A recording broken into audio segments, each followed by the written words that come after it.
So the idea, again, is that all the resources that you need are already inside you.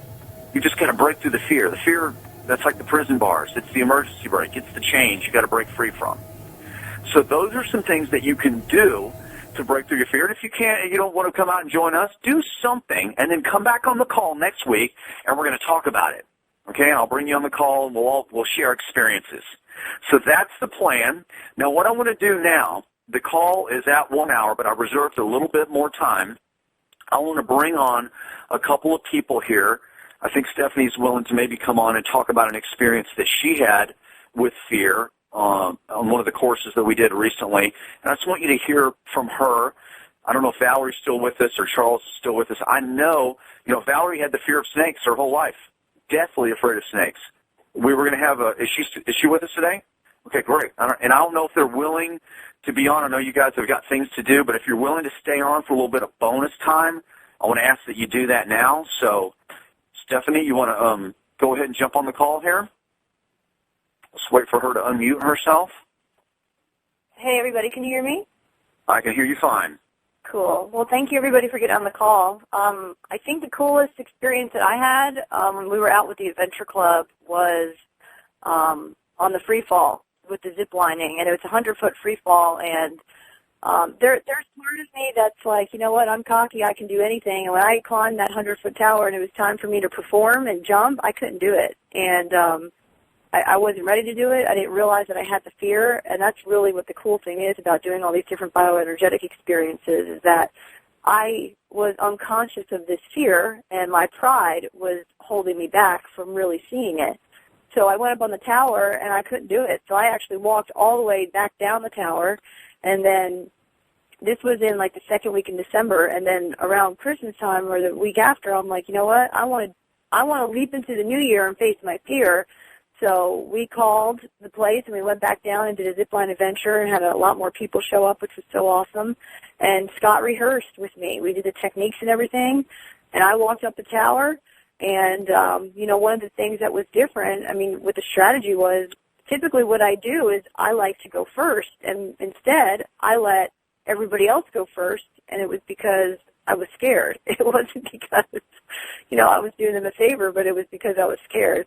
So this time, I changed the strategy. I went right after Scott, and eventually, I jumped. I jumped off. I went off a little bit different than I originally rehearsed, but the cool thing that I learned about that was, you know what, I might not do it exactly as I rehearsed, but the bottom line is I did it. And where I can use that in picking up the phone and calling people or speaking my truth, and it might not come out exactly as I want it to, but it's going to come out, and I'm still going to achieve the outcome that I desired. So it was really awesome and got a ton of support. So I hope to see you guys maybe out. We're doing the free fall this Sunday, so if anybody's interested in coming out to zipline with us, you can check out. We have a Facebook event page. So thank you, Scott. Yeah, thank you, Stephanie. And can you hear me now? Yeah. Okay, great. Just want to make sure I didn't mute myself out there. So that was an amazing experience to watch Stephanie and break through her fear. Now, when you go back out, there's not going to be any fear that's going to hold you back this time at all, right? No, I'm going to do it. I'm thinking about it a little bit, like, okay, am I going to do it again? Because I did it twice that day, but what I'm doing is I'm continually rehearsing it. Like, I'm rehearsing it in my head before I go. So I activating the support principle and putting it out there, no, I'm definitely going to do it. So. All right, cool. And since you've done this, I've been watching you, and this new confidence has showed up in your life many times. And it's really amazing to watch. And so I don't know if Charles is able to unmute and hit *6. If you're there, Charles, let me know at any time. But, Charles, we went down to Panama City Beach. And are you there, buddy? I don't know if he's there with us or not. But it's *6 to unmute yourself, Charles, if you're with us. And anyways, Charles was in Vietnam. He was a door gunner in Vietnam and flew around in helicopters, a lot of fearful situations. And, that was, 30, 40 years ago. And fear, it creeps back up on you. And he had the fear of the heights. And we were doing this thing called the slingshot down there where we were shooting straight up in the air 300 feet in about 1.5 seconds. what was that, like 6 Gs, 6 gravity? It's like, a rocket ship. And it shoots you straight up in the air. It's like a reverse bungee jump. And I got to tell you, man, I've jumped out of a plane. I've got about 100 jumps. That thing brought the fear up in me a little bit, too. And so Charles, the first day, he decided, I think I'm not going to do that one. And we went back to the condo that night. We did a few techniques. We did some strategy. We went out the next day, and he did it. So that's what happens a lot of times is you've got to bump up against what you're afraid of.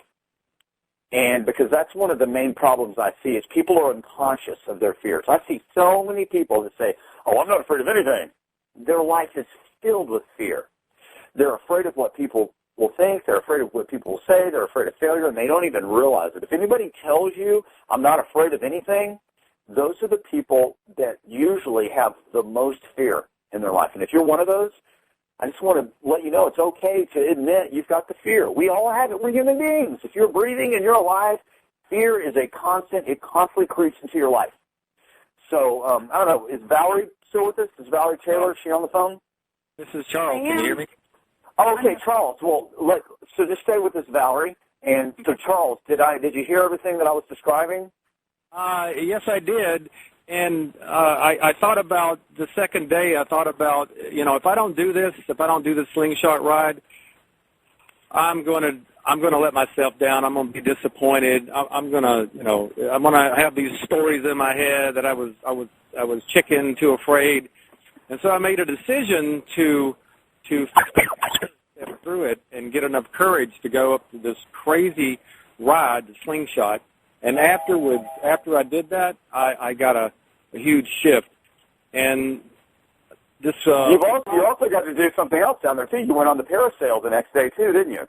Yeah, the parasail was amazing. But I'm skydiving this Friday, and right now I can feel anxiety and fear coming up. And all I know is that I've made a decision to do it. And I think the secret to breaking through your fear is just getting enough courage to do it anyway. And I'm going out that door, and I'm going to do it. It's going to be amazing. And your daughter's coming, too. It's going to be her first jump as well. Yeah, and if there ever was an Army Ranger brigade for women, she'd be one of them. That's cool. I can't wait. I met her one time briefly. She was pretty busy, but I look forward to spending some more time with both of you on Friday. Cool. I'm looking forward to it, too. Thanks. All right, so real quick, folks, did you hear what Charles emphasized? He said, make a decision. You remember back earlier in the call, I said there's 3 things that have to happen. Number 1, you have to admit. You have to admit where your life is because you've been living in fear. Number 2, you've got to accept responsibility. You can't blame it on the government. You can't blame it on mom and dad. You can't blame it on your husband or your wife or your boyfriend or girlfriend or your boss or the economy. You've got to take responsibility. And the third thing is you've got to make a decision to break free. That's the third thing you got to do. And the fourth thing is you've got to actually do it. You can't just sit around stuck in your head. You've got to actually do it. So the next person I want you to hear from is Valerie Taylor, and she came around about in September of 2010 to our group. And when I said in January of 2011, we started planning a big revolution workshop for the New Year's. Rather than having a New Year's resolution workshop, we decided to have a revolution. And I said to help people break through their fear, we're going to bring in a little exercise, a little prop. It's going to be a snake. And as soon as I said snake, man, I got to tell you, now we're sitting in a circle in a room. There's no snake anywhere near. And Valerie immediately, she said, if you bring a snake, I'm telling you right now, I won't be there. I will leave the room. So, Valerie, am I telling that right? That's absolutely right. And so what happened over the coming months? Well, so for the next few months, every time we talked about this workshop coming up, you were like, we're going to have a snake, and you kept bringing the snake up, and you tell me now that you were desensitizing me. But every time you'd bring it up, I'd be like, no, not now. I'm telling you, I'm leaving. I'm not staying in the room.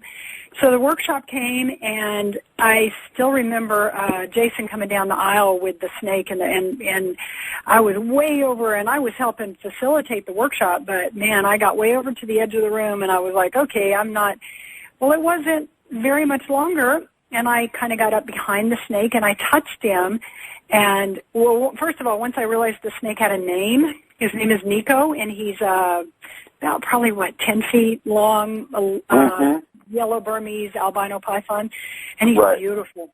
But he's got a name, and his name is Nico, and I